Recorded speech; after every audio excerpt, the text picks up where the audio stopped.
So, can you believe it's been 17 days since the new year changed? Yeah. I want to take a moment to look back at 2015. It does feel like a whole new era. But a lot happened in 2015. You know, a lot happens, but last year felt like really big stuff happened globally. You know, some of the things that happened, of course, ups and downs always, right? Just like our lives. Some of the ups through the lens of inclusivity and oneness were that gays and lesbians were granted the right to marry. And Confederate flags came down across the South. Yeah? And then there were some downs. You know, there's a lot of police violence that we've been looking at, racially motivated situations that have broken our hearts open. There's been an old, beautiful lion, Cecil the lion in Africa, slaughtered to be a trophy. Breaks our hearts. And terrorist attacks in Paris and San Bernardino and God knows where else. So there is sorrow and there is joy. There is newness and possibility, and there is this other stuff. And so I want to look at today how we greet and meet and move through all of it. I know these three friends, a Muslim imam, a Jewish rabbi, and a Christian pastor. And no, I didn't meet them in a bar. I know it sounds like the beginning of a bad joke, but they really exist. And I met him at the Parliament of World Religions last October, which is the first time that we had the Parliament of World Religions in the U.S. in 22 years. In Salt Lake City, 10,000 of us gathered. It was so powerful. And so I met these three gentlemen, and then I interviewed them on the radio a little bit later. And Imam Jamal said something that really struck me. He said that by having these friendships with these two other men, and now they've written books together and they've done TED Talks and they travel around together. I mean, they're truly friends and collaborators. But Imam Jamal said, because I have these friends of other faiths, I am now a more complete Muslim. I found that so intriguing, and I asked him to say more about that. And I realized all of us, you know, maybe the first time if you consider yourself New Thought or Unity, you probably do if you're in this room, or maybe you're just checking us out, and that's okay. You don't have to claim anything. And somebody asks you, you know, what's Unity? What's New Thought? And you might say something like, well, it's really loving, it's really welcoming. I don't know exactly. Anybody found themselves in that situation? But doesn't it make you want to go deeper into what you are saying is resonating for you? Don't you want to understand it a little bit more deeply within yourself so that you can give voice to that? And that, I believe, is a part of what the Imam is saying. And so this is a part of our journey. You know, when we consider these guys who are friends across these religions, and it's like, oh, here's some possibility, right? But then, you know, if you listen to the news a lot, you don't hear those stories as much, and you realize we're behaving as if we are separate across the globe. As if we are separate from each other, as if we are separate from this earth, as if we are separate from all life, as if we are separate from spirit itself. And this separation is our greatest mistake. This belief in separation, some would say, is the greatest sin. Sin in Unity we understand as just mistake, missing the mark. Yeah. And so how do we heal then this belief? Because there's a lot of fear, isn't there? I know that, you know, the people of my mother and some of her friends that are really plugged into the news, there's a lot of fear.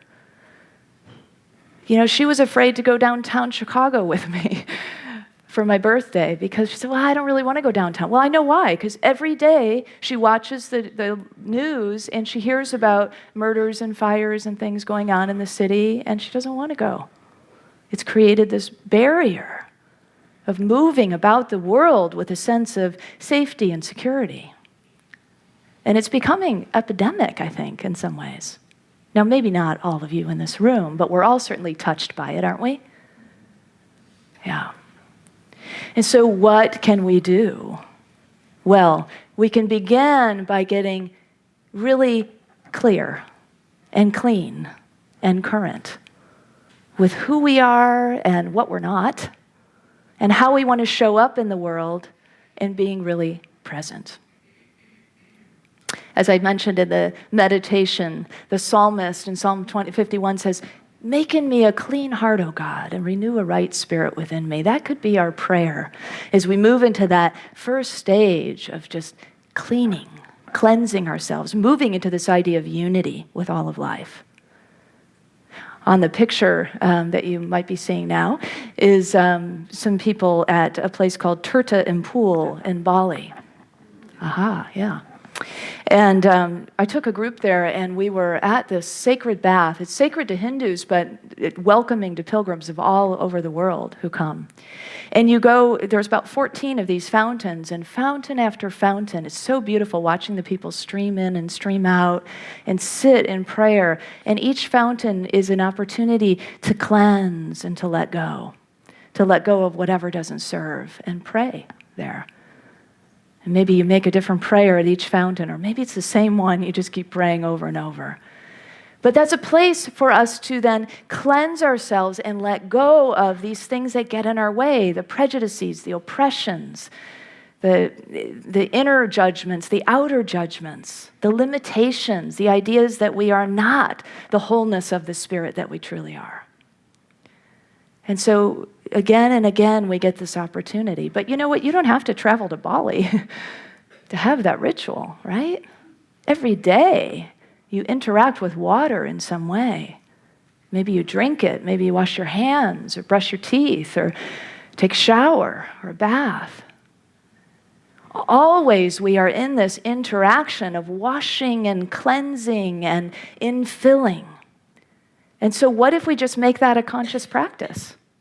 Every time I touch water, I bless the waters of the world, and I cleanse myself of anything that has gotten in my way, any stickiness, any stuff that I'd like to let go of, any ways I've thought of myself as smaller than I am in reality.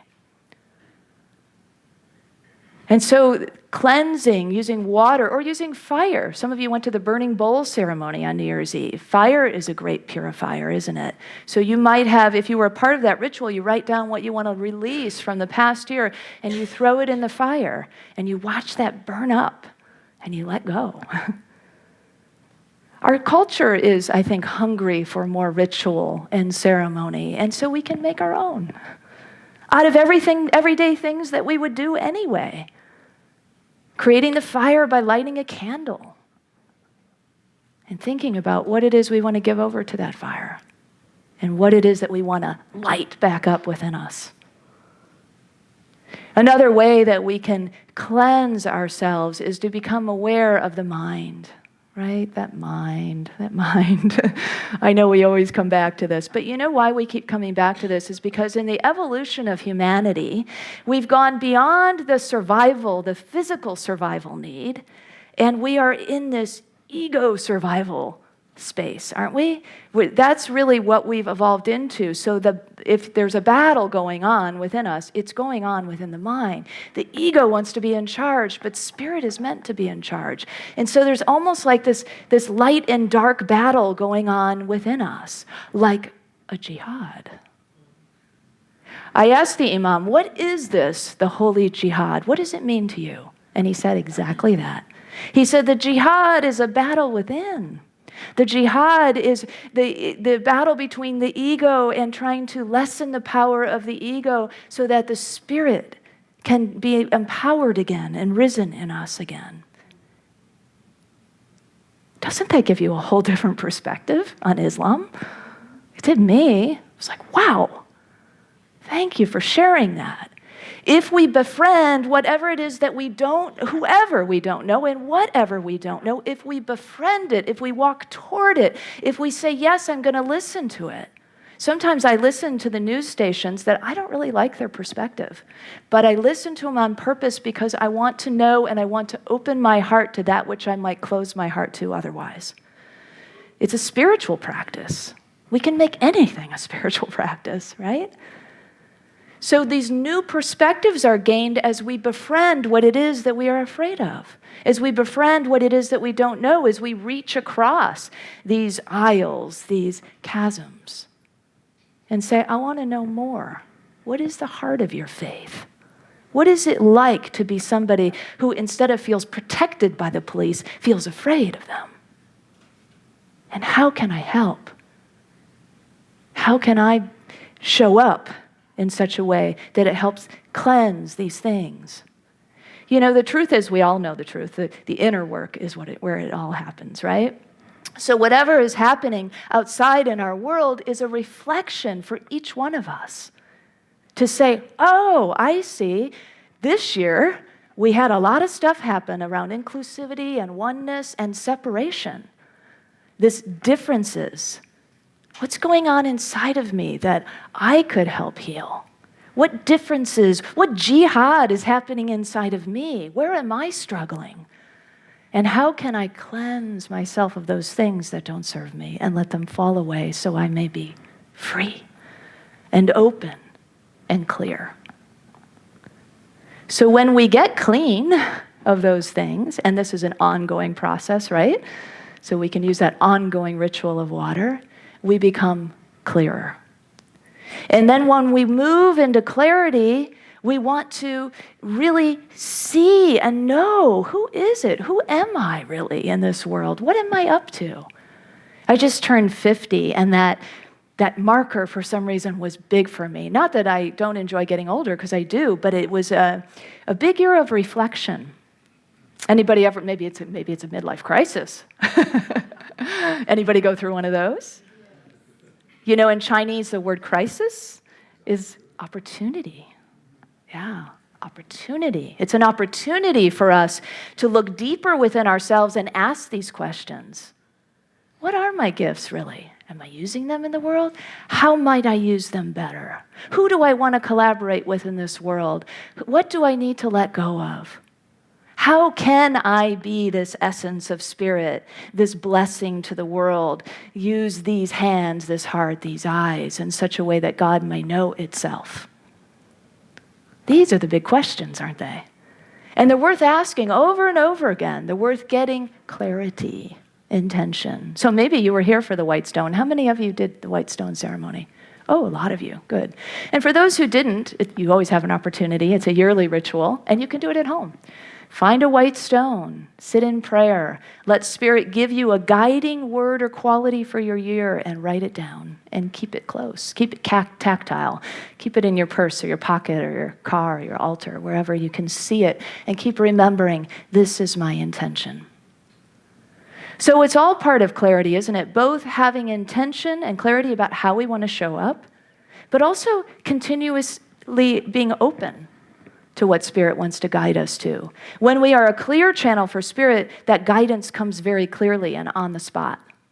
You know, that we're questioned, we're faced with some difficulty, and we can be on the spot. Johnny on the spot, or Jane on the spot, or Spirit on the spot, better yet. Because we are clear, because we can see clearly. So this year also was, last year rather, also was the year that Star Wars was released again. Yeah? Anybody see Star Wars? Yeah, me too. Well, a lot of you probably have been exposed to it culturally, whether or not you see it or not. But I thought it was really timely, actually, that it came out at the end of 2015. And in Star Wars, it's the great epic battle, isn't it, of light and dark. In that great epic battle of light and dark, we clean out what isn't us and let it fall away. It's like when we walk in a room and it's dark in that room and we turn the light switch on, what happened to the darkness? It's gone. Because in the presence of light, the darkness cannot live. And so whatever fears we may be having, the light always wins. That's the good news. Always wins. And in Star Wars, it's no exception, right? So in this episode, Rey, this young woman, she is a scavenger, and scavengers are really looked down upon. And so she is occasionally having a little glimpse of something, some kind of power within her. But she's not totally clear on what it is. And through a series of events, she gets a hold of Luke Skywalker's light, this saber. Thank you. Like a sword of light. It's a saber. And so that's a part of her. Well, she's still not awakening to it quite, but there's some things happening in her. And so there's this great epic sword fight that happens in the forest. And this young Rey has Luke Skywalker's saber. And Kylo Ren, as the ongoing Darth Vader kind of character, is carrying the dark force. And so we have this battle of light and dark being played out before us. And the earth opens up, it's an epic battle. And Rey is hanging over the edge, right at the edge of the canyon. And Kylo Ren says, "You need a teacher. I can teach you about the Force." And something happens when she hears the word Force.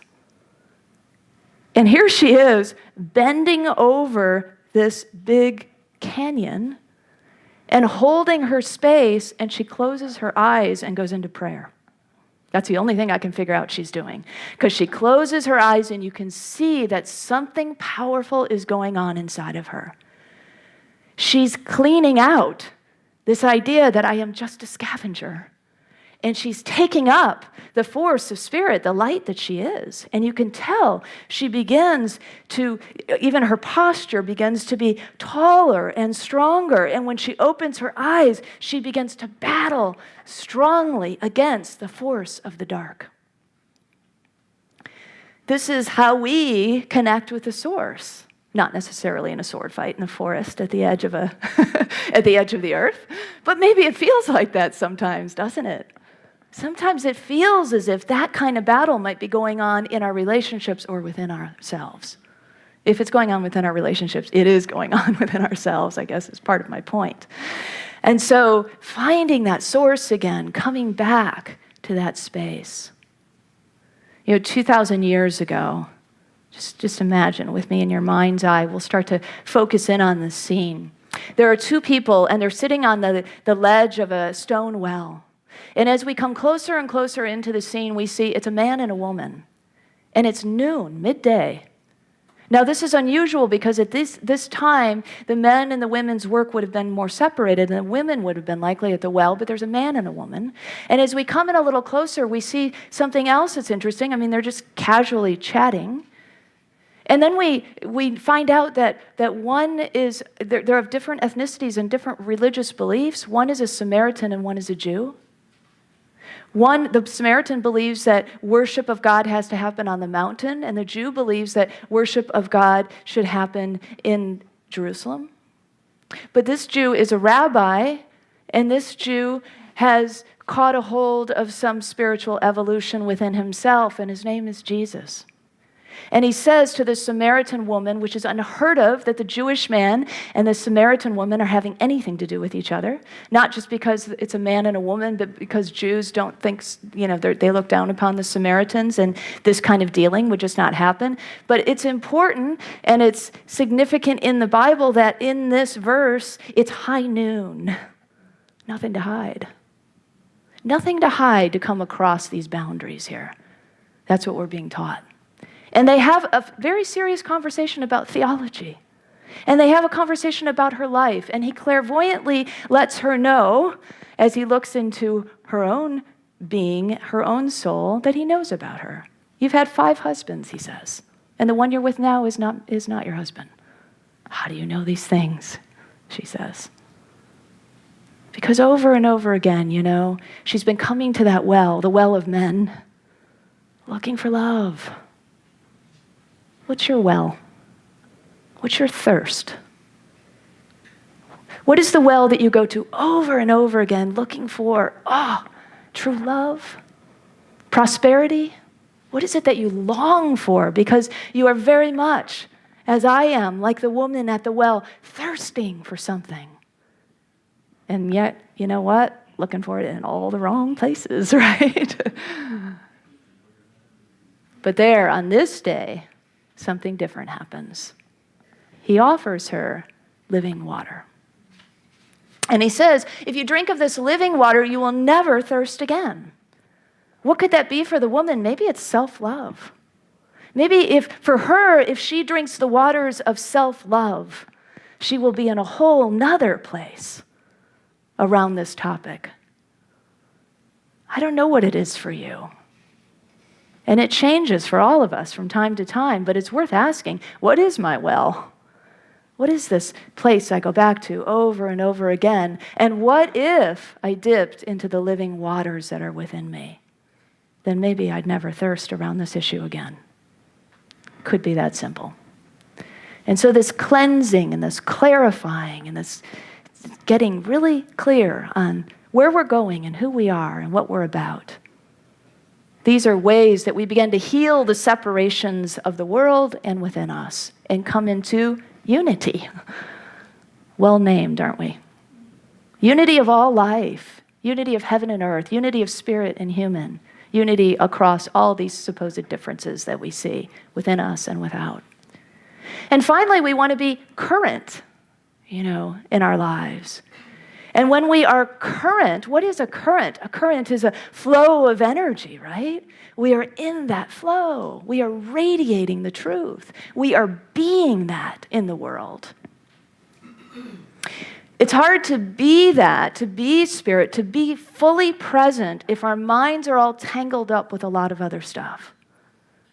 But if instead we have cleared our minds, cleansed ourselves of limited thought, fear, prejudice, judgment, whatever gets in our way, then we can be that channel. And it's an ongoing practice, isn't it? And a practice that frees us, a practice that unites us with that force, like Rey from Star Wars, that makes us feel the power and the truth of who we are. And how beautiful that is then to walk through the world and know we truly are a blessing to the world with what we bring, with who we are, with how we show up. There was a woman in a grocery store with her husband, and the woman was a sick woman, and it's an S-I-K-H woman. We may have thought of that as Sikh, but I've recently learned, after my Parliament of World Religions trip, that it is actually correctly pronounced sick. So the sick woman was in the produce section, and her husband was watching this scene. And suddenly he hears this yelling, and he realizes this woman is yelling at his wife. And she's yelling all this hatred about how you got to get out of our country and you don't belong here and I hate you and just horrible things. And he gets up to go over and, be next to his wife and maybe take care of this. And he realizes she's got this. And so he steps back and he watches. And she stands, open face, open heart, kind of like the picture, radiating, with all this hate being spewed at her. And she says to the woman when she can get a word in, I love you. And the hate dies down a little bit, falls away a little bit, but it still still keeps coming. And she says it again, I love you. And the woman begins to cry. Big heaping sobs. Cleansing. There's no room for that stuff when we stand in the presence of Spirit. And we, each one of us, are called to be that. Can you be that in the face of that kind of disharmony? I don't know if I can, but I want to be. And that's what keeps me on the path. That's what keeps me more than anything wanting to be as clean as possible, as clear as possible, as current as possible. So that when those situations come up that can be life-changing for everybody in the space and beyond, I want to be like that woman. I want to be able to stand in that kind of truth and that kind of love and that kind of compassion, don't you? We have to get over our petty differences. We have to. We have to reach deeper inside so we can be this because our world is begging for it. And because we ourselves